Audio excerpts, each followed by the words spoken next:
ಇದು ಜೈಲು ಹಕ್ಕಿ ದರ್ಶನ್ಗೆ ಸಂಬಂಧಪಟ್ಟಂತಹ ಸುದ್ದಿ. ದರ್ಶನ್ ಬೆನ್ನು ನೋವಿಗೆ ಸಂಬಂಧಪಟ್ಟಂತಹ ಸುದ್ದಿ. ಪಬ್ಲಿಕ್ ಟಿವಿಯಲ್ಲಿ ಮತ್ತೊಂದು ಸೂಪರ್ ಎಕ್ಸ್ಕ್ಲೂಸಿವ್ ಸುದ್ದಿ.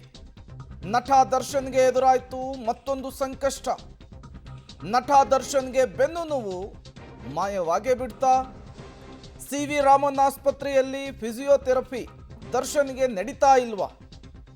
ನಿನ್ನೆ ಅಷ್ಟೇ ನಿಮ್ಮ ಪಬ್ಲಿಕ್ ಟಿವಿ 82 ಲಕ್ಷ ರೂಪಾಯಿ ವಿಚಾರಕ್ಕೆ ಸಂಬಂಧಪಟ್ಟಂತೆ IT ಅಧಿಕಾರಿಗಳ ಮುಂದೆ ದರ್ಶನ್ ಹೇಳಿಕೆಗೆ ಸಂಬಂಧಪಟ್ಟಂತೆ ಎಕ್ಸ್ಕ್ಲೂಸಿವ್ ಡೀಟೇಲ್ಸ್ ಅನ್ನು ನಿಮ್ಮ ಮುಂದೆ ಇಟ್ಟಿತ್ತು. ಈಗ ಅದೇ ಜೈಲು ಹಕ್ಕಿ ದರ್ಶನ್ಗೆ ಸಂಬಂಧಪಟ್ಟಂತೆ ಮತ್ತೊಂದು ಸೂಪರ್ ಎಕ್ಸ್ಕ್ಲೂಸಿವ್ ಸುದ್ದಿ. ದರ್ಶನ್ಗೆ ಬೆನ್ನು ನೋವು ಇತ್ತು, ಅದೇ ಬೆನ್ನು ನೋವಿನ ನೆಪ ಇಟ್ಕೊಂಡು ಜಾಮೀನು ಪಡ್ಕೊಂಡಿದ್ರು. ಅದಾದ ಮೇಲೆ ಶಸ್ತ್ರಚಿಕಿತ್ಸೆಗೊಳಗಾಗ್ತಾರೆ ಅನ್ನುವಂತಹ ಮಾತಿತ್ತು, ಅದಾಗಲಿಲ್ಲ. ಅದಾದ ಮೇಲೆ ಬೇಲ್ ಕ್ಯಾನ್ಸಲ್ ಆಗಿ ಮತ್ತೊಮ್ಮೆ ಜೈಲಿಗೆ ಹೋಗಿದ್ದಾರೆ.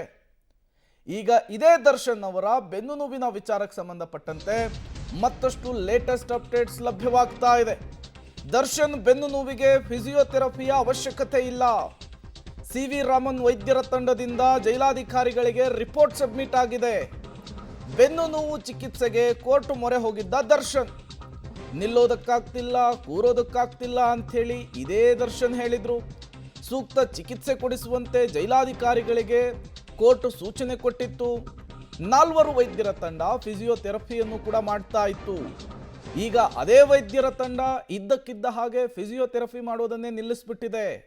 ಯಾಕೆ ಅಂಥೇಳಿ ಚೆಕ್ ಮಾಡಿದರೆ ಅವರಿಗಿರುವಂತಹ ಬೆನ್ನು ನೋವಿಗೆ ಫಿಸಿಯೋಥೆರಪಿಯ ಅವಶ್ಯಕತೆ ಇಲ್ಲ ಅಂತ ಹೇಳ್ತಿದ್ದಾರೆ.